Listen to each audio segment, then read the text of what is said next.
Welcome to the Gaming Pulpit. This is your host, All Things Sony. Let me know in the comments what you liked or disliked about the video, and if you liked it, a sub would be appreciated. So, the question I have to all who watches my content is a very simple one. Why are Sony games successful? So I had a really long internal conflict and discussion about why Sony games are so successful now, especially in the PS4 generation.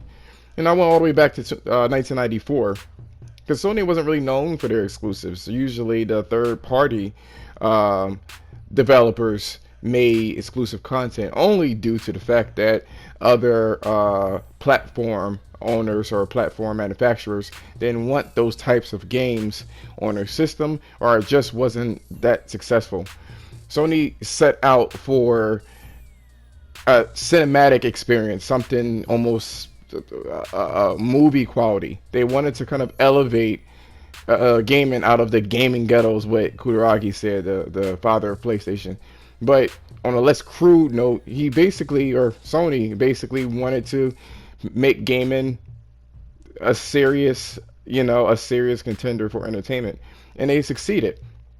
Back in 1994, they had games like Metal Gear Solid, which had a very cinematic and story-driven experience. Final Fantasy, which was very anime-esque. Crash Bandicoot, which was basically like a Saturday morning cartoon. Car Enthusiast, but Gran Turismo. They had basically everything covered. So it was almost like, even back then, it was interactive movies. Fast forward to the PlayStation 2, they just ramped that whole thing up. They created a processor that allowed polygon manipulation. It allowed for facial expressions, and you could see emotions and things of that nature, which they called it the emotion engine. Things like Metal Gear Solid 2, Sons of Liberty, Metal Gear Solid 3, Grand Theft Auto with the motion capture. Basically Final Fantasy 10 even, and Gran Turismo 3 and 4. All of those things were, for a time, almost photorealistic, and basically, they were cinematic. They were cinematic, and people started looking into, or the company started looking more and more into how serious people were taking gaming. Sony literally took it from just a kid's toy and elevated it to something that Hollywood and everybody else, was using. The Grand Theft Auto, massive success. Then you look at PlayStation 3, which was a turning point for Sony for a lot of different things. Sony failed miserably with the PlayStation 3 in terms of getting third party to make games the way that they used to, and exclusively. Sony went on to an acquisition binge and started buying studios that kind of stuck right or dead right for them, and just looked like they were kind of fit the company needs, or the company wants or desires. And they created the Guerrilla Games, which had a very cinematic experience with the shooting, cinema quality, motion blur, and stuff like that. Color grading for the image, a lot of stuff that movies did. They had the Uncharted. They already acquired Naughty Dog back then, but they kind of told Naughty Dog, yeah, I need you to do something a little bit more serious. And that's how they made Uncharted. Then they made The Last of Us, very movie-esque, to the point where they have a HBO special. I don't know now, because The Last of Us 2, I don't know how that's going to work. Either way, they build up this reputation on their own. They stopped relying on third-party developers and relied on themselves internally. But then we met the PlayStation 4, which a lot of people that had an Xbox didn't have a PlayStation. So that was their first time. They created the crazy cinematic experience of Drive Club, even though that game was considered a failure. I mean, some of that shit looked real as hell. They had Uncharted that looked ridiculous at the time. It still does, actually, and that was super cinematic. Then you had the Bloodborne that was very horror-esque. They had a lot of marketing things going on when they had the PT. They just have an awesome marketing team, by the way, as well. And people started looking at that. They started taking notice about, like, yo, there's these experiences that are really, like, These are some serious like entertaining pieces. And if you actually peep what Sony was doing, they made sure that it's simple to get into. So they kind of cut down on the menus and how complicated the menus are. That's why they call it like, Ubisoft Light games and things of that nature. It's done on purpose. A lot of times the motion capture is looked at that as being really serious. The Last of Us came out, that was super cinematic. Horizon Zero Dawn. Horizon Zero Dawn is a new IP, and it wasn't supposed to be successful, and yet it sold 2.6 million in 2 weeks because of the strength of Bloodborne and Uncharted. Once people got a taste of those two games, people took notice. Spider-Man came, or sorry, God of War came out. That was ridiculously cinematic and a very good game. And then you had Spider-Man came out, and it's not really considered a new IP. I can't really say it because it's already existing IP in different mediums and in gaming. But it did well, and people was like, yo, this is a decent fucking Spider-Man game. This is a decent Spider-Man story. And then you had The Last of Us, and then you had Ghost of Tsushima, which this is what I want to talk about before we go on to our next segment. That did 2.4 million in 3 days, and it's a brand new IP. It has nothing really going for it in terms of like aesthetics. And what I mean by that, let me finish, is that it's not an anime game. It's not one of those games that looks Americanized. It's very Japanese. I mean, Sucker Punch really did their work when it came to studying the Japanese culture and stuff like that. And some things are inaccurate, but it's a video game. And people enjoy it. People fucking love the game. It looks like it's trying to outpace The Last of Us as well in terms of people buying it. Yes, you can say that people wanted a Japanese Ubisoft Assassin's Creed. Too bad, so sad. Sony already created it, and here we are. Days Gone as well. Days Gone was looked at as, oh, I don't really like that game, but people liked it. People liked it and they bought it. A lot of people bought it and they loved it. Death Stranding. That's another thing that's super cinematic. That's why if you ever had a question as to why their games are doing successful, it's because they have that formula. That formula of basically taking what third parties are doing and simplifying it, but injecting awesome fucking graphics, because again, we're all gamers, we love graphics, and a cinematic experience or story, animations and things of that nature. That's why they're so successful. That's why they're so successful, and they will continue to be successful so long as they follow that pedigree, period. Next subject.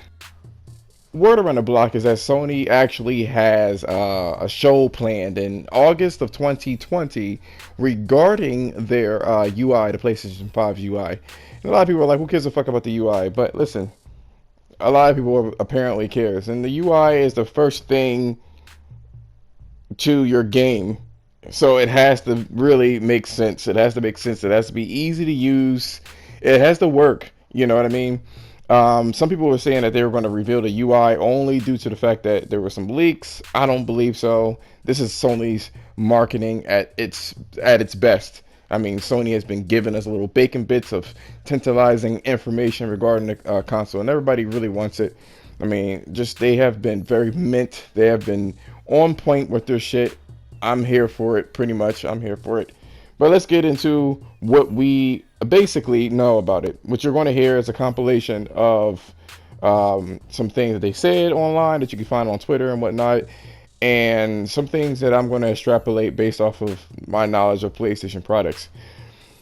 So, as you already know, games are actually broken up into parts on the home page, either multiplayer or single player, but it's even more granulated than that when we're talking about even down to missions.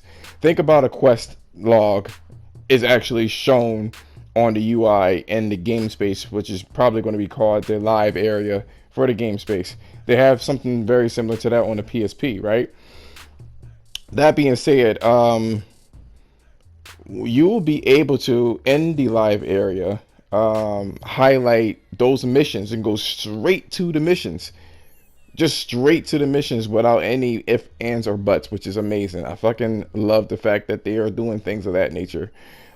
Skip the whole splash screen. I think there were some legal issues why they couldn't do it in the first place. I think Killzone Shadowfall was a launch game that did that, and for some reason people weren't, I don't know why legally they needed to show that it was using the Havoc engine, whatever the case is. But apparently now Sony has the the importance to do this.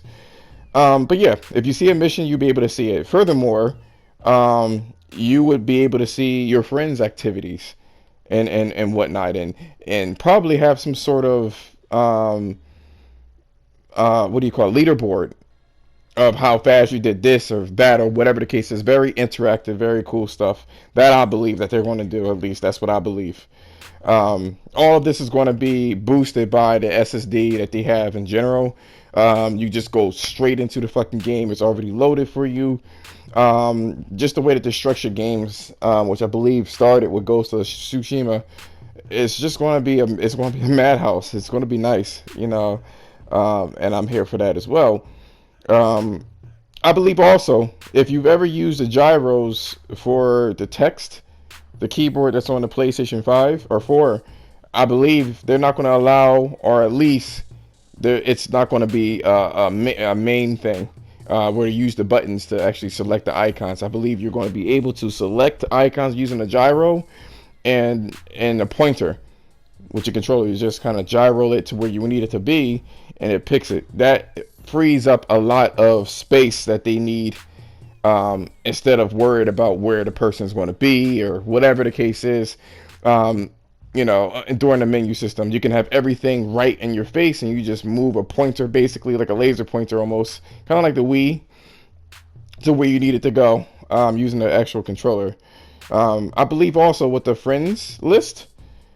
Um, Furthermore, it's going to be easier to select the friends list or whatever the case is. But if you do select the friends list, you're going to be able to see what your friend's been up to. You'll be able to see that they've loaded up, or they downloaded whatever patch, or they downloaded some DLC.